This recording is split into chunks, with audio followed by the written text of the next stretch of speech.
안녕하세요. 21일 생각 황혜랑입니다. 세월호가 가라앉은 지 벌써 한 달이 다 돼갑니다.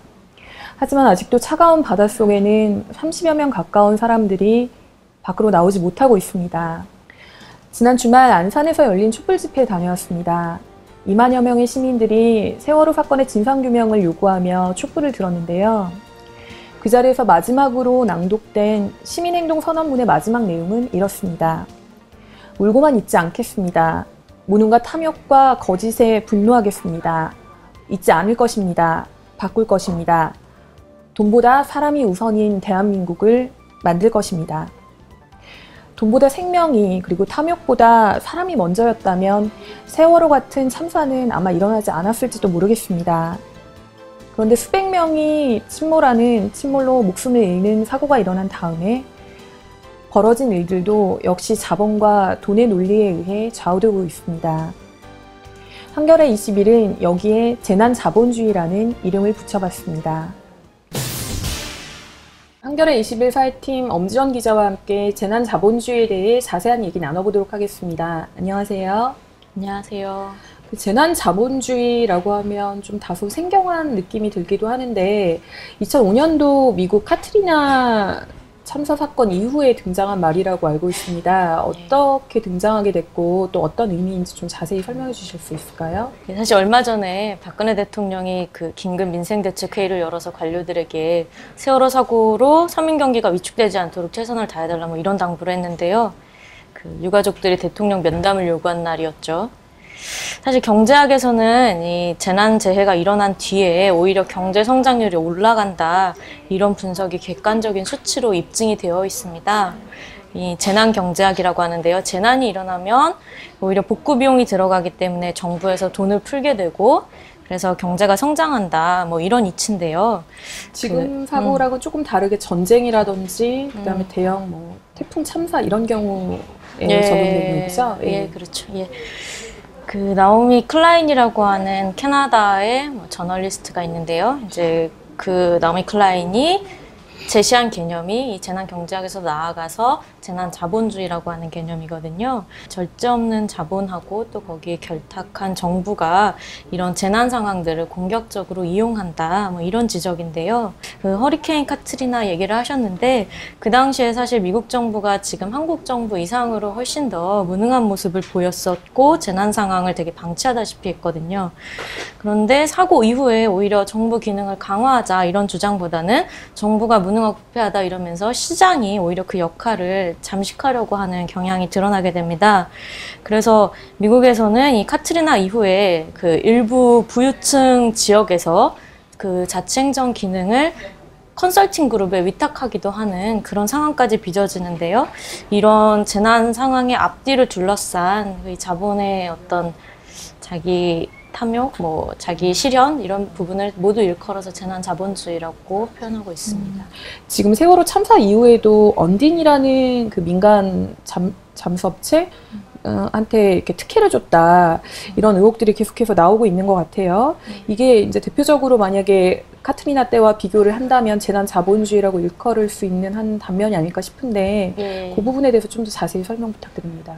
예, 자꾸 카트리나 얘기하게 되는데요. 그때 당시에 그 시신 수습 절차를 맡았던 장례 업체가 이 부시하고 상당히 밀접한 관계가 있는 업체였었고, 그리고 그 업체가 최대한 시간을 끄는 방식으로 이 시신 수습을 미룸으로써 비용을 상당히 증대시켰다. 뭐 이런 비난들이 많이 있었거든요. 근데 이번에도 이제 잘 알려져 있다시피 언딘이라고 하는 이제 민간 군안 업체가 구조업체가 아니죠. 이 군안업체가 실제로 현장에서 이 구조를 독점함으로써 이제 구조 작업 자체를 지연시켰다라고 하는 의혹이 계속 있죠. 저희가 만나본 민간 잠수부들도 본인들이 이런 표현을 써요. 공공성이 없었다, 현장에는. 이분들이 천안함 구조 현장이나 이런 곳에서 오랫동안 구조 활동을 해왔는데 사고 당일 이후 이제 17일 정도까지는 평소와 다름없이 이제 구조 사전 작업들을 진행을 했는데 18일에 갑자기 해경이 이런 작업들을 막고 들어갈 수가 없게 됐다는 겁니다. 그 이유가 18일에 한국해양구조협회라고 하는 협회가 막사를 치고 협회를 통해서만 접수를 하고 입수를 할 수 있도록 한 건데요. 해양구조협회라는 곳이 사실 언딘을 회원사로 두고 있기 때문에 이쪽에 독점을 할 수 있도록 어떤 권한을 준 것이 아니냐라고 하는 의혹이 나온 것이고, 지금 현재는 이 구조 참여했던 민간 잠수부들이 이런 의혹을 제기한 이후에도 이런 상황들이 계속 개선이 되지 않아서 진도에서 철수한 상황이라고 하고요. 특히나 이제 그런 개선되지 않은 상황 속에서 정부가 이제 뭐 잠수부 60명 동원령 이런 걸 내리고, 그러면서 언딘이 무리하게 이제 자기들이 가지고 있지 않은 잠수부를 확보하는 과정에서 입수 첫날에 숨지는 사고까지 발생을 하게 됐죠. 이런 부분들이 결국에는 이제 공공성이 사라진 현장에서 어떤 참사가 일어날 수 있는지를 보여주고 있는 것 같습니다. 네, 방금 말씀하셨던 해양구조협회 여기 부회장이었나요? 언딘 대표이사가 맡고 있었죠. 예. 그 해경하고 언딘과의 관계, 그리고 해양구조협회와의 관계는 좀 어떤 관계였는지 그 부분도 좀 자세히 설명 부탁드립니다.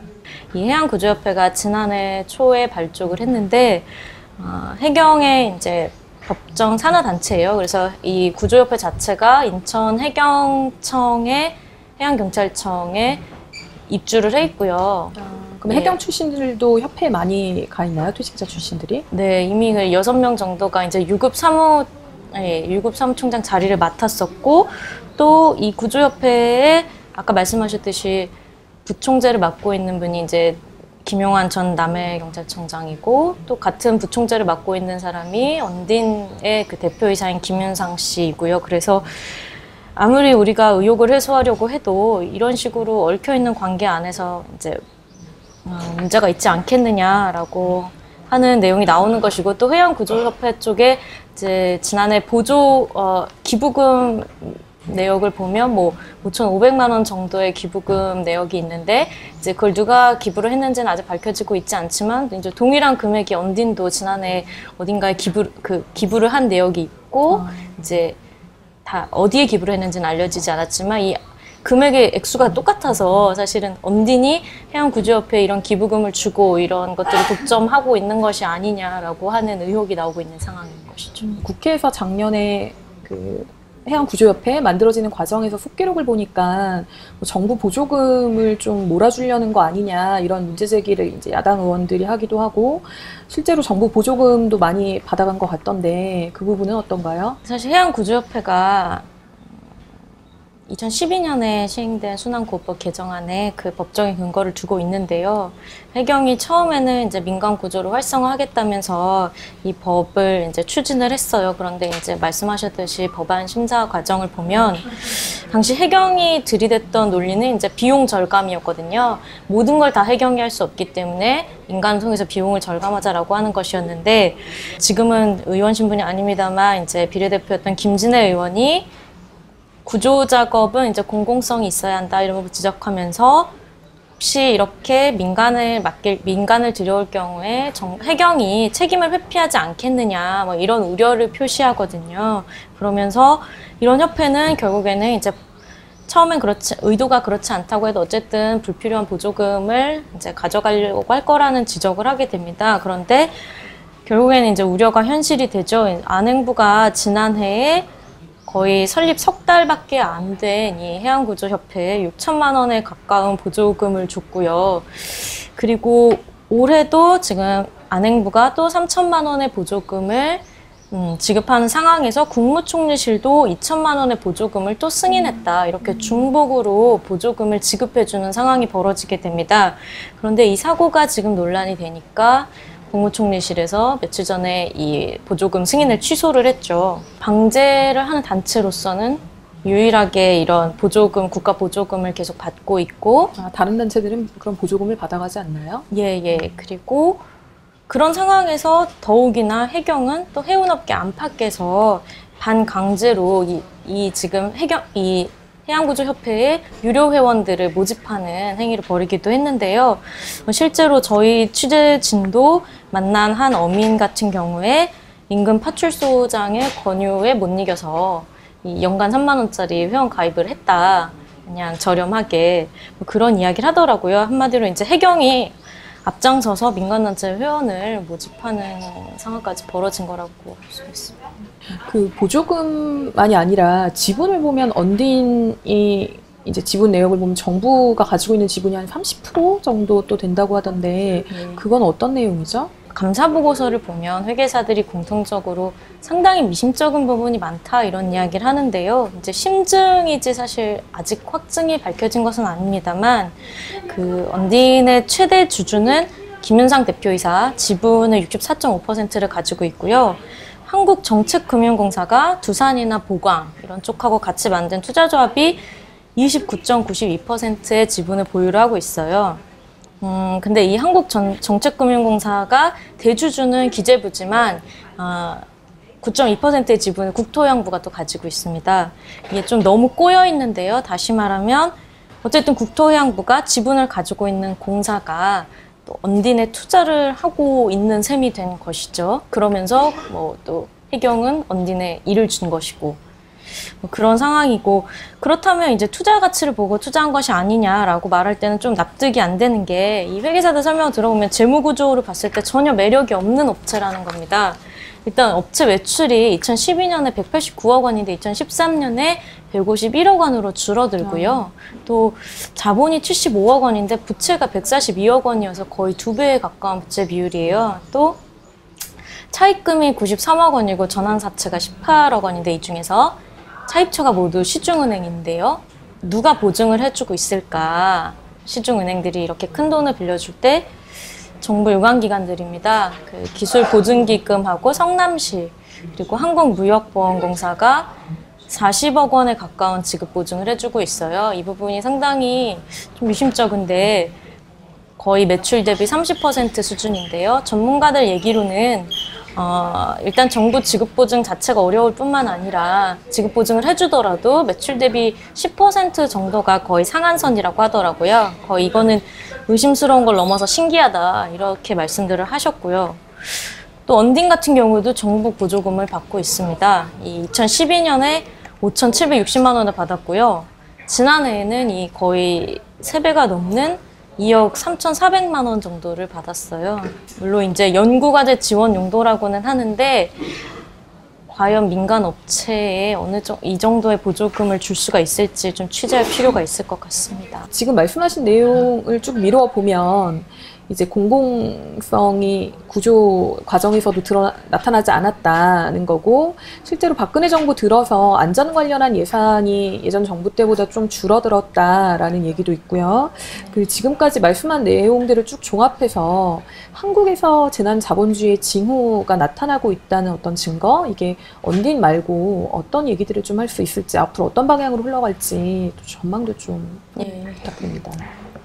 예, 사실 저희가 세월호 사고를 통해서 전대미문의 충격을 받고 있는 건 사실인데, 이 부분을 육지로 가져오면 고스란히 민간 경비 산업에 적용을 할 수가 있다, 이런 지적들이 있어요. 최근 몇 년 동안에 알다시피 뭐 집회 현장 등에서 민간 경비 업체들이 돈 넘은 어떤 물리력 같은 것들이 문제가 되지 않았습니까? 그 민간 경비 산업이 거의 10년 만에 3배 가까이 몸집이 커졌더라고요. 그래서 국내 시장 점유율 1위 업체가 삼성 계열사인 S1인데, 이 S1 같은 경우에 2000년에 매출액이 3천억 원 수준이었는데 지금은 1조 3천억 원 수준이고요. 다른 경비 업체 수도 2000년에 1900개에서 지금은 한 3600개 수준으로 증가한 상태입니다. 우리 같은 경우는 징병제가 있어서 미국처럼 이제 용병을 쓰지 않기 때문에 경비업체가 대형화되지 않을 뿐이지, 과연 이 경비업체 이 산업과 관련해서는 미국과 큰 차이가 있겠느냐, 전체 산업 규모 안에서 볼 때는 그런 생각이 들고요. 또 박근혜 대통령 같은 경우 아까 말씀하셨습니다만 지금 재난관리 예산이 안전을 강조하긴 하는데 지금 계속 해마다 앞으로 계속 줄어들 예정인 상황이거든요. 그래서 한겨레가 분석을 해보니까 재난관리 예산이 앞으로 연평균 계속 4.9%씩 감소해 나가는 추이고요. 이거는 이명박 정부 때도 계속 이제 재난관리 예산 같은 경우에는 계속 증가해 왔는데, 박근혜 대통령이 이 안전이라는 단어를 입으로만 강조하는 게 아니냐.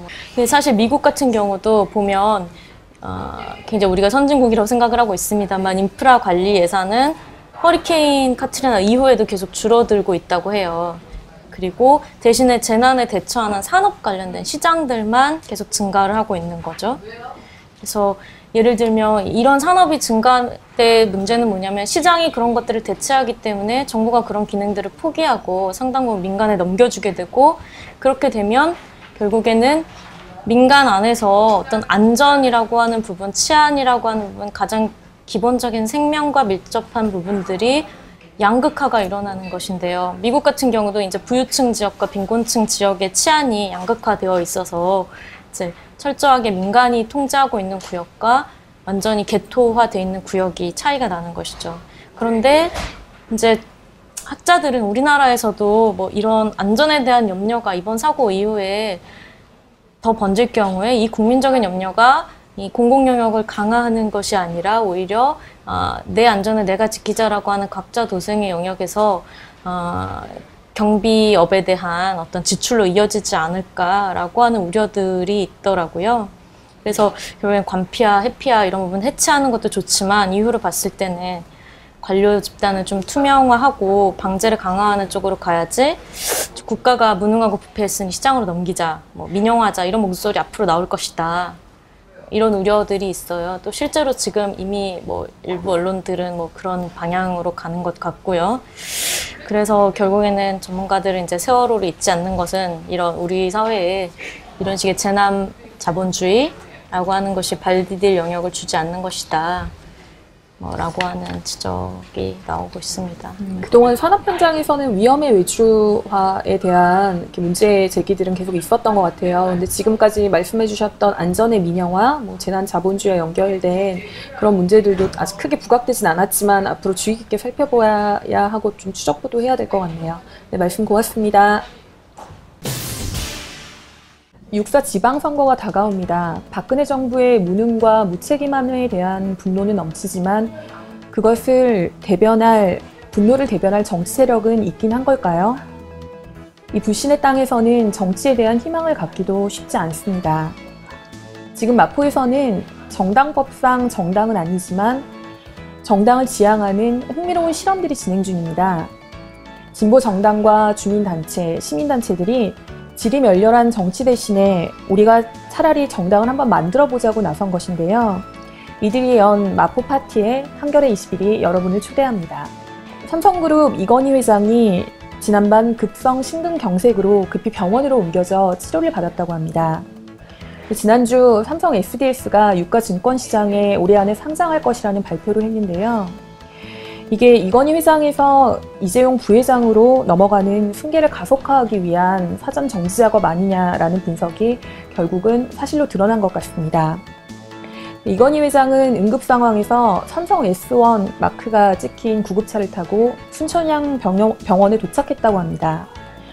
삼성 S1은 1995년 삼풍백화점 붕괴 사고 이후에 국내 최초로 민간 긴급 구조기관을 출범시켰다고 하는데요. 재난 상황에서는 누구에게는 이렇게 신속하게 작동하는 구조작업이 왜 세월호 참사 때는 그다지도 무력하기만 했던 걸까요? 국가가 못한 일을 삼성은 할 수 있었던 걸까요? 세월호의 골든타임을 생각하면 쑥스람이 남는 대목입니다. 21의 생각, 오늘은 여기까지입니다. 지금까지 황혜랑이었습니다.